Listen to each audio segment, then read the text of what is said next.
Hello everyone, I am Zeeshan Ahmad. Again welcome you to our channel English with Sky Institute. और आज की video lesson के अंदर हम देखने जा रहे हैं द साउंड ऑफ म्यूजिक का सेकंड चैप्टर, शहनाई ऑफ बिस्मिल्लाह खां, जो बहुत ही अमेजिंग चैप्टर है। ठीक है, चलिए इसको शुरू करते हैं, ज़्यादा टाइम वेस्ट ना करते। Begin. Shehnai of Bismillah Khan. Before you read, do you know this people, what instrument do they play? क्या आप इन लोगों को जानते हैं और ये क्या इंस्ट्रूमेंट बजा रहे हैं? तो ये सभी संगीतकार दिख रहे हैं देखने से। तो think of a shehnai and the first thing you will probably imagine is a wedding और अ सिमिलर ओकेशन और फंक्शन। यानी जैसे ही हम शहनाई की बात करते हैं तो सबसे पहले आपके दिमाग में कौन सी चीज़ आती है? फंक्शन के बारे में या मैरिज के बारे में आती है, जो कि बिल्कुल सच है। The next would be probably be Ustad Bismillah Khan the shehnai maestro playing this instrument. और ये इंस्ट्रूमेंट को सबसे ज़्यादा फेमस किसने करा है?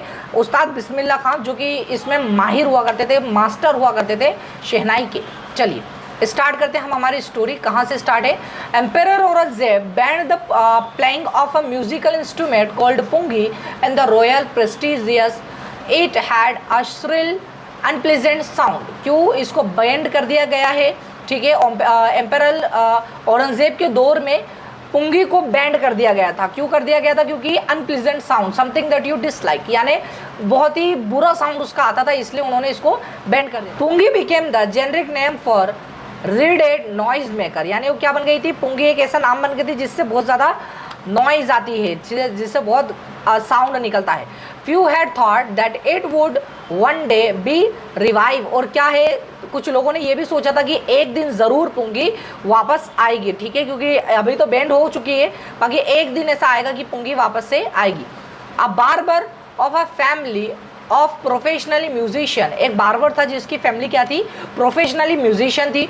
Who had access to the royal places, और वो कहाँ है? रॉयल प्लेसेस पे भी जा चुके हैं बजाने के लिए। Decided to improve the tonal quality of a पुंगी।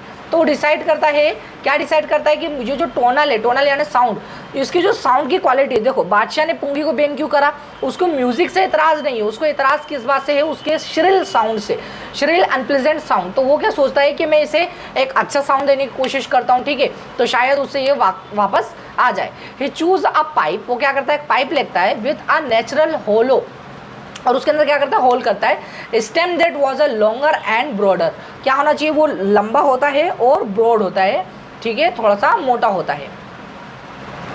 Then the पुंगी, यानी पुंगी से, पुंगी की तुलना में बड़ा। And made 7 hole on the body of the pipe, और उन्होंने क्या करा? एक पाइप, वो जो पाइप था उसके अंदर 7 होल बना दिए एक एक करके। एंड मेड 7 होल, ठीक है। When he played on it closingly and opening, some of these holes often and melodious sound were produced। तो क्या होने लगा कि जैसे ही उसने उसको बजाना शुरू करा तो बहुत ही मेलोडियस यानी बहुत ही मधुर संगीत की आवाज़ आने लगी और बहुत ही प्यारा साउंड आने लगा। पुंगी की तुलना में तो ज़्यादा बेहतर आ रहा था। ठीक है, आगे देखते हैं। He played the instrument before royalty and everyone was impressed. और उसने क्या करा? रॉयल कोर्ट के अंदर गया, ठीक है, दरबार के अंदर जब बजाया तो हर कोई खुश होने लगा, सबको अच्छा लगने लगा। The instrument so different from the pungi. ये जो इंस्ट्रूमेंट था वो पुंगी से काफ़ी ज़्यादा डिफरेंट था, क्योंकि पुंगी छोटी होती है, वो थोड़ा सा लंबा था, ब्रॉडर था, उसके अंदर 7 होल करे गए थे, और वो जब उसको ऐसा उठा रहा था, यानी अपने फिंगर को उठा रहा था, तो एक बहुत ही बेहतरीन साउंड आ रहा था। And had to be given a name, और उसको क्या है? एक नया नाम देने की बहुत ज़्यादा ज़रूरत थी। एज द स्टोरी गोज, जैसे हमारी स्टोरी चलती है, since it was the first played in the Shah's chamber, तो ये कहाँ है? शाह के चेम्बर यानी शाह के महल में पहली बार बजाई गई है। So and was played by a नाई बार्बर, और किसके द्वारा बजाई गई है? एक नाई के द्वारा, एक बार्बर के द्वारा। The instrument was named the shehnai, तो उससे उसका नाम क्या बन गया? शहनाई, क्योंकि शाह के दरबार में और एक नाई ने बजाया तो उसका नाम क्या पड़ गया? शहनाई। चलिए आगे देखते हैं हम। The sound of the shehnai began to considered auspicious, यानी ऐसा साउंड जो कि बहुत ही ज़्यादा मधुर, जो बहुत ही ज़्यादा अच्छा हो, ऐसे साउंड के मतलब ऐसा साउंड बनने लगा, ऐसा उभरने लगा आगे आके, लोगों को बहुत ज़्यादा पसंद आने लगा। And for this reason it is still played in temples and is an indispensable component of a north Indian wedding. और ये क्या होता है कि इसी कारण ये क्या है कि अलग अलग जगहों पे बजाया जाता है, ठीक है, अलग अलग जगहों पे बजाया जाता है और बहुत ही मधुर और बहुत ही प्यारा साउंड माना जाता है। और जो नॉर्थ वेडिंग है वहाँ पर वहाँ के जो लोग हैं इसको बहुत बड़ा अपना कल्चर का पार्ट मानते हैं और उसको वेडिंग्स में ज़रूर बजाते ही बजाते हैं, ठीक है। In the past the shehnai was part of the नौबत और traditional assemble of 9 instrument found at a royal court. यानी क्या होता था पहले के टाइम में कि जो शहनाई थी वो इस प्रकार से मतलब इतनी ज़्यादा अच्छा माना जाता था उसको कि 9 रत्न जैसे होते ना, उसी प्रकार से 9 नेबात करके कुछ था। ये क्या था जिसके नौबात, जिसके अंदर 9 इंस्ट्रूमेंट होते थे म्यूज़िक के, तो उनमें से एक हुआ करती थी शहनाई, ठीक है। और टेम्पल्स वगैरह में भी आज के दौर में बजाई जाती है शहनाई को, ठीक है, नॉर्थ वेस्ट में तो ज़्यादा ही। The credit for bringing this instrument on to the classical age goes to Ustad Bismillah खां। और जो क्रेडिट है जिसने इसको सबसे ज़्यादा मशहूर किया है शहनाई को, किसने किया है? उस्ताद बिस्मिल्लाह खां ने। चलिए अब इनके बारे में अपन पढ़ते हैं। उस्ताद बिस्मिल्लाह खां, as a 5-year-old Bismillah Khan played gilli danda near a pond in ancient state of Dumraon in Bihar. यानी बिहार में अपने 5 साल के जब है अपने बिस्मिल्लाह खां, तब की स्टोरी है कि 5 साल के थे, गिल्ली डंडा खेल रहे थे। कहाँ पर वो? ठीक है, एंशियंट स्टेट ऑफ धुमराव, यानी धुमराव में गिल्ली डंडा खेल रहे थे। He would regularly go to the nearby Bihari ji temple. अब वो रेगुलर कहाँ जाते थे? बिहारी जी टेम्पल जाते थे तो सिंग भोजपुरी चैता। अब भोजपुरी चैता एक तरह का संगीत है, ठीक है, तो भोजपुरी चैता गाने के लिए वो जाते थे, कहाँ पर? टेम्पल जाते थे, ठीक है, Bihari ji temple. At the end of which he would earn a big laddu weighted 1.25 kg, यानी 1 किलो समथिंग का उनको लड्डू मिलता था जब उनका पूरा संगीत वो खत्म कर देते थे, वहाँ पे गाना कर लेते थे। तो ये उनका प्राइज़ हुआ करता था गाने के बाद में। 5 साल के तो है वो अभी, ठीक है। अब देखते हैं। A prize given by the local maharaj, और किसके द्वारा दिया जाता था? जो वहाँ के लोकल महाराज है उनके द्वारा उनको एक लड्डू दिया जाता था।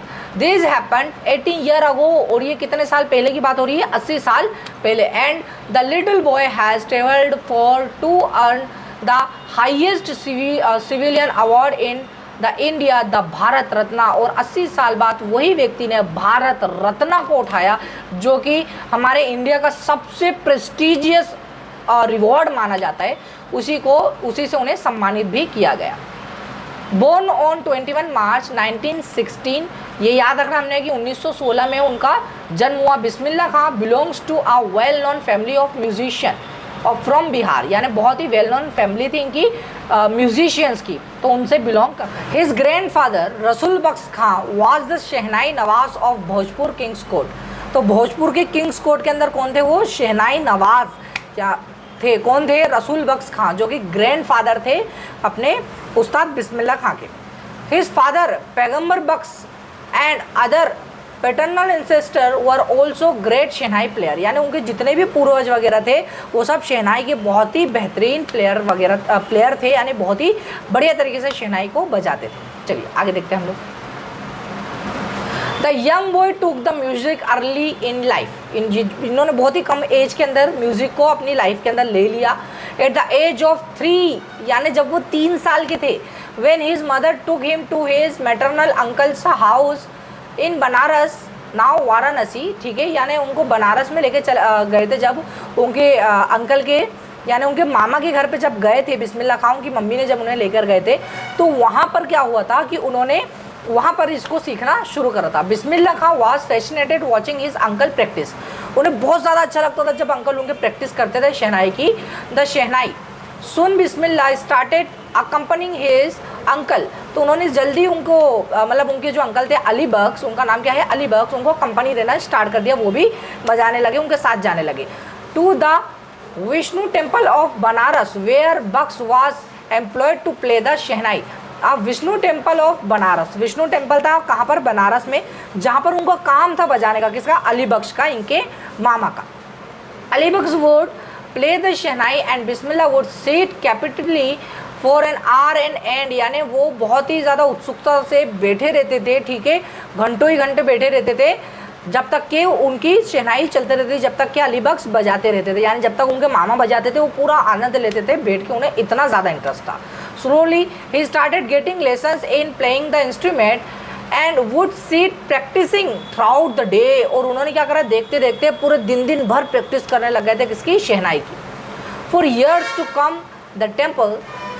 कम the temple of Balaji and Mangala Maiya and the banks of Ganga, और कहाँ कहाँ पर वो बजाते थे, उनके फेवरेट प्लेसेस है, याद रखना हमें, Balaji and Mangala Maiya and banks of Ganga, ये टेम्पल पे बजाते थे और गंगा के किनारे पे बहुत टाइम वो बैठ के बजाया करते। Became the young apprentice favourite haunts where, haunt यानी place, where he could sit in solitude, जहाँ पर वो अकेले बैठ के आनंद से बजाया करते थे, जो भी अपने प्लेसेस अभी देखे ना यहाँ पर। The following water of the Ganga inspired him to improve the invent the raga what were earlier considered to be belong the राग ऑफ शहनाई। तो यानी जो गंगा नदी उनको इंस्पायर करती थी, ठीक है, जब भी उसको देखते तो उससे इंस्पायर होते थे कुछ नया इन्वेंट करने के लिए, कुछ नए राग निकालने के लिए, उन्हें इतनी ज़्यादा पसंद थी Ganga. At the age of 14 Bismillah accompanied his uncle to the Allahabad music conference, यानी जब वो 14 साल के थे तो इलाहाबाद म्यूज़िक कॉन्फ्रेंस में वो अपने अंकल के साथ गए थे। Eight the end of his recital का मतलब होता है परफॉर्मेंस, यानी जब उनका परफॉर्मेंस खत्म हुआ, Ustad Faizan Khan patted the young boys back and said work hard and you shall make it. तो यानी अब कौन थी, इनका नाम याद रखना में, उस्ताद फैज़ान खान, ये उस्ताद थे शहनाई के, ये भी इंस्ट्रूमेंट वगैरह प्ले करते होंगे। तो इन्होंने क्या, 14 ही साल के थे बिस्मिल्लाह खां, तो उनके सर के ऊपर ऐसा हाथ फेरा, पीठ थपथपाई और बोली कि तुम अगर ऐसे ही मेहनत करते रहोगे तो एक दिन बहुत बड़ा कुछ कर लोगे, ठीक है। With the opening of All India Radio in Lucknow in 1938 came Bismillah's big break. अब बिस्मिल्लाह खां को बिग ब्रेक कब मिला, अच्छी सफलता कब मिली, जब 1938 में ऑल इंडिया रेडियो की स्थापना करी गई, शुरुआत करी गई, कहाँ पर, लखनऊ में। He soon became and often heard shehnai player on radio. अब रेडियो के ऊपर ये शहनाई प्लेयर बन गए, बहुत ही जो कि वेल नॉन थे, ठीक है। When India gained independence on 15 अगस्त 1947, जब उन्होंने 15 अगस्त 1947 में हमें इंडिया को आज़ादी मिली, Bismillah Khan became the first Indian to greet the nation with the shehnai, यानी वो पहले व्यक्ति थे जिसने भारत माता को क्या करा, एक तरह से नमन करा, एक तरह से मतलब बहुत ही बड़ी बात हो गई कि वो उन्होंने ग्रीड करा, ठीक है, शहनाई बजाकर, वो उस ओकेशन पे उन्होंने शहनाई बजाई थी। यानी कितनी बड़ी बात है कि जब हमें आज़ादी मिल रही है तो वो शहनाई बजा रहे हैं, वो बहुत बड़ा पार्ट अदा कर रहे हैं, ठीक है। ही poured his heart out into राग coffee from the red fort. अब कहाँ है वो, राग काफ़ी कर रहे थे, ठीक है, कहाँ पर खड़े होकर, रेड फोर्ट यानी लाल किले पे। To an audience which includes Pandit Jawaharlal Nehru who later gave his famous tryst with destiny speech, यानी फिर उसके बाद में क्या बोलते, जवाहरलाल नेहरू भी वहीं पर थे, उन्होंने भी अपनी बहुत ही फेमस स्पीच दी, ट्रस्ट विद डेस्टिनी, जो कि बहुत ही गजब स्पीच है, ये भी आपको पढ़ने को मिलेगी आने वाले टाइम में, ठीक है। Bismillah Khan has given many memorable performances both in India and abroad, यानी बिस्मिल्लाह खां ने क्या करा कि इंडिया में और एब्रॉड यानी विदेश में और देश में दोनों तरफ बहुत ही बढ़िया बढ़िया परफॉर्मेंसेज दी थी। His first trip abroad was to Afghanistan, where King Zahir Shah was so taken in by the maestro that he gifted him priceless Persian carpet and other सोवियंट्स, यानी वो इतने ज़्यादा खुश हो गए थे वहाँ के जो राजा थे, कौन थे वहाँ के, किंग ज़ाहिर शाह, जिन्होंने क्या दी उन्हें, पर्शियन कारपेट, यानी पर्शियन का मतलब होता है फ़ारसी, उन्होंने क्या दी उनको, फ़ारसी कारपेट दी थी, ठीक है, एज अ गिफ्ट। और वहाँ के बहुत सारे जो वहाँ पे होते हैं अफ़गानिस्तान की जो खासियत होती है हर देश की, कि जो चीज़ वहीं मिलती है तो वो सारी चीज़ों से उनको नवाजा था। The king of Afghanistan was not the only to be fascinated with Bismillah's music, यानी वो अकेले नहीं थे जो इतने ज़्यादा प्रभावित हुए थे उनके म्यूज़िक से। Film director Vijay Bhatt was so impressed after hearing Bismillah play at the festival that named a film after the instrument called गूंज उठी शहनाई, यानी क्या हुआ कि एक बार उन्होंने कोई फेस्टिवल में उन्हें बजाते हुए देखा, किसने देखा, विजय भट्ट ने, तो उन्होंने उन्हें एक फिल्म में काम भी दिया, गूंज उठी शहनाई, उनकी उस फिल्म में उन्होंने शहनाई प्ले करी थी। फिल्म वाज हिट, यानी जो फिल्म थी वो हिट हुई, and one of the Bismillah Khan composition, और ये क्या थी, बिस्मिल्लाह खान की एक बहुत बड़ी कॉम्पोजिशन थी, दिल का खिलौना है टूट गया। ये भी उनकी एक बहुत बड़ी कॉम्पोजिशन थी जो उन्होंने दी थी। ये भी एक मूवी का ये भी एक मूवी थी जिसके अंदर उन्होंने शहनाई बजाई थी। Turned out to be a national wild chartbuster, और ये क्या है, बहुत चार्ट बास्टर परफॉर्मेंस बोलते हैं ना, बहुत ही ज़बरदस्त लेवल का परफॉर्मेंस था, बहुत ही ज़्यादा फेमस हो गया था वो चीज़। Despite this huge success in the coloured world, यानी फिल्म इंडस्ट्री से जुड़ा हुआ एक नाम है, Bismillah Khan ventures in a film music were limited to Vijay Bhatt's Goonj Uthi Shehnai and Vikram Srinivas Kannada venture Sanadhi Appanna. I just can't come to term with the artificiality and glamour of the film world, he says with emphasis। यानी वो ऐसा कहते हैं कि उन्होंने 2 फिल्मों में काम किया, ठीक है, एक तो विजय भट्ट की मूवी में काम करा ही था, उसके बाद में उन्होंने एक और कन्नड़ा मूवी के अंदर भी काम करा, सनाधि अपन्ना। तो उसके बाद में उन्होंने क्या सोचा कि नहीं, ये जो फिल्म वर्ल्ड है ये बहुत ही मतलब एक तरह से छोटा है, उनके लिए ऐसा था कि इसमें बंधा होना है, और मुझे तो मैं आज़ाद पर मैं इसमें नहीं रह सकता, तो उन्होंने उस चीज़ को एक्सेप्ट नहीं करा और सिर्फ वो 2 ही चीज़ में दिखी, और उसके बाद में उन्होंने फिल्म इंडस्ट्री को टोटली छोड़ दिया, पूरी तरह से छोड़ दिया। चलिए आगे देखते हैं हम लोग। यानी उन्हें जो ग्लैमर था मूवी का वो बिल्कुल भी पसंद नहीं था, ठीक है, वो कहते हैं कि इसके अंदर सब नकलीपन होता है, सिर्फ ग्लैमर वगैरह है, ठीक है, हकीकत नहीं है। Award and recognition came thick and fast, यानी बहुत ज़्यादा ही उनके जो अवार्ड और रिकॉग्नाइजेशन उनको बहुत ज़्यादा मिले, ठीक है। Bismillah Khan became the first Indian to be invited the perform prestigious Lincoln Center Hall in the United State America. वो पहले आदमी थे जो लिंकन स्टेट हॉल में परफॉर्मेंस करने वाले इंडियन थे, पहले आदमी, ठीक है, कहाँ पर, यूनाइटेड स्टेट अमेरिका के अंदर। He also took part in the world exposition in Montreal in the Cannes art festival in the ओकासा ट्रेड फेयर, यानी ओकासा ट्रेड फेयर के अंदर भी उन्होंने पार्टिसिपेट किया था। So well non did he became internationally, तो उससे क्या हुआ कि वो इंटरनेशनली बहुत ज़्यादा फेमस हुए। That and auditorium in Tehran, अब एक ऑडिटोरियम था कहाँ पर, तेहरान में, वाज नेम्ड आफ्टर हिम ताहार मॉस्की उस्ताद बिस्मिल्लाह खान, यानी उसका नाम उस्ताद बिस्मिल्लाह खान के ऊपर रख दिया गया। ये बहुत ही बड़ी बात है, यानी ताहार मॉस्क्यू था वो, ठीक है, वो स्टेडियम का नाम, लेकिन उसका नाम बदल के क्या हो गया, ताहार मॉस्क्यू उस्ताद बिस्मिल्लाह खान। और बताओ एक स्टेडियम का नाम अगर आपके नाम के ऊपर रखा जा रहा है तो कितनी बड़ी बात है, कितने ग्रेट हस्ती के बारे में हम पढ़ रहे हैं। So amazing to read about him. चलिए, national award like the Padma Shri and Padma Bhushan and the Padma Vibhushan were confirmed on him, और उन्हें इतने अवार्ड भी मिले, पद्मश्री मिला उन्हें, ठीक है, पद्म विभूषण मिला, पद्म भूषण, इतने अवार्ड भी मिले। In 2001, Ustad Bismillah Khan was awarded India's highest civilian award, the Bharat Ratna, और 2001 में उन्हें भारत रत्न अवार्ड से भी नवाजा गया, जो कि इंडिया का सबसे बड़ा रिवॉर्ड माना जाता है, एक अवार्ड माना जाता है किसी पर्सन के लिए।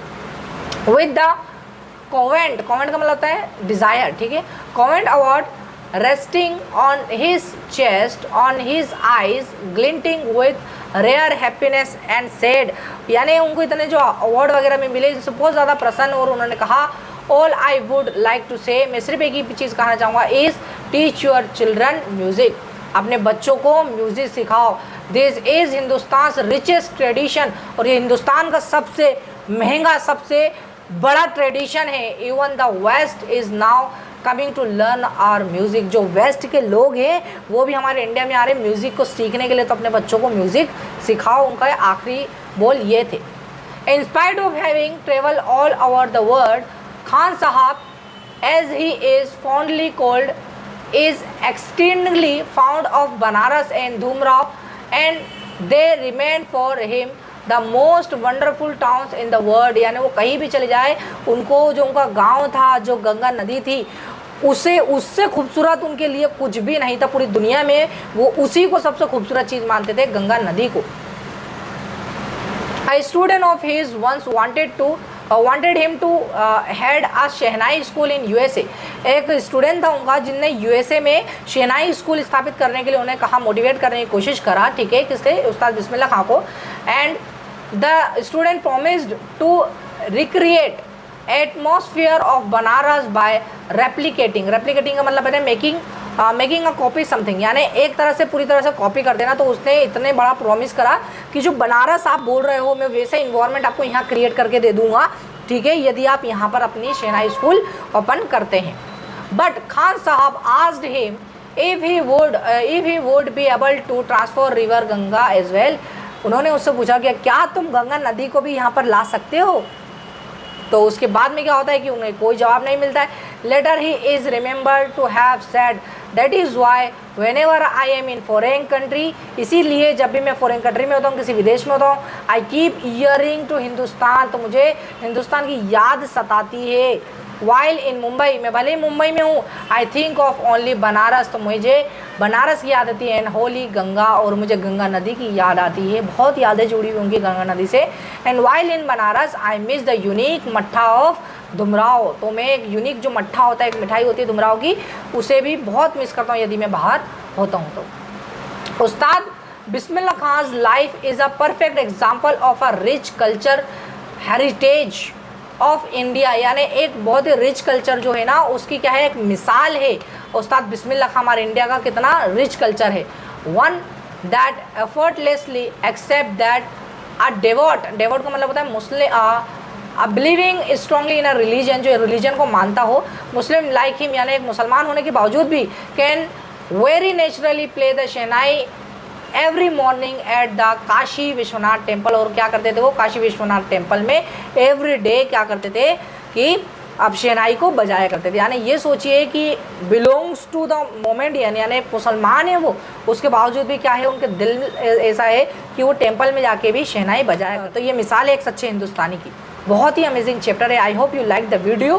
सो if you like that then do like share and subscribe our channel. Thank you very much.